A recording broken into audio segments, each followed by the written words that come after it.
ओम साईराम।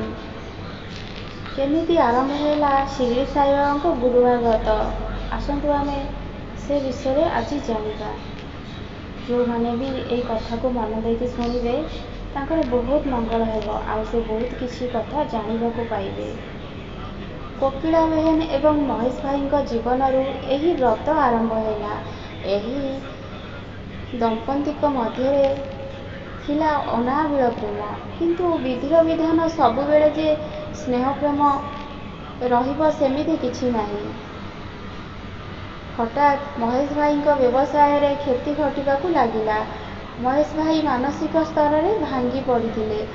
से व्यवसाय रे समय न देई बहुत समय घरे रहिबाकू लागिले।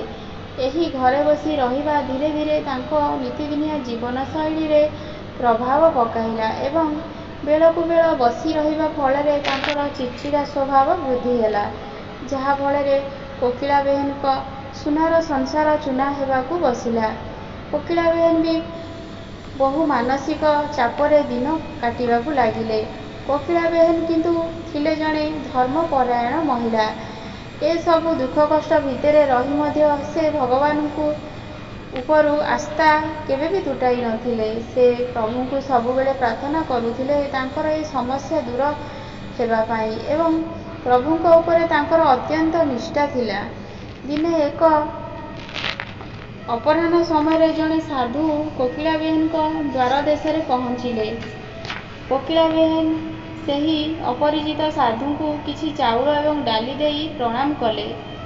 साधु जनक तांकु साई तुमको सर्वदा खुशी रे रखंतु कही आशीर्वाद कले।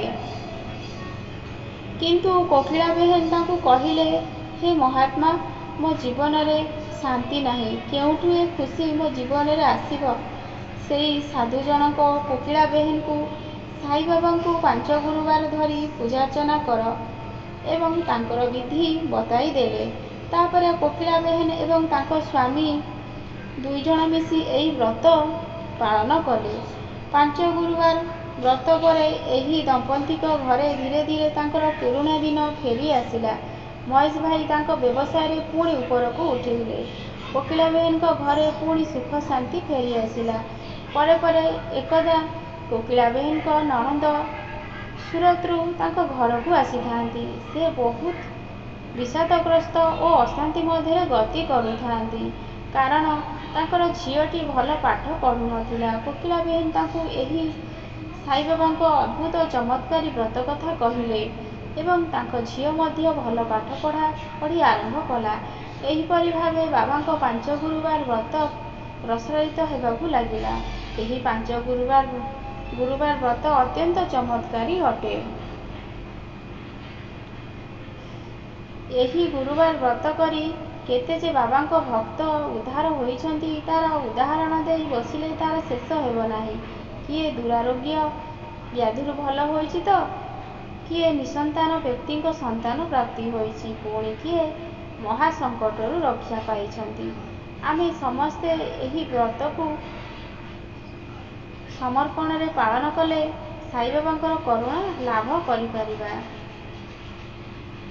ओम साई श्री साई जय जय साई। ओम साईराम।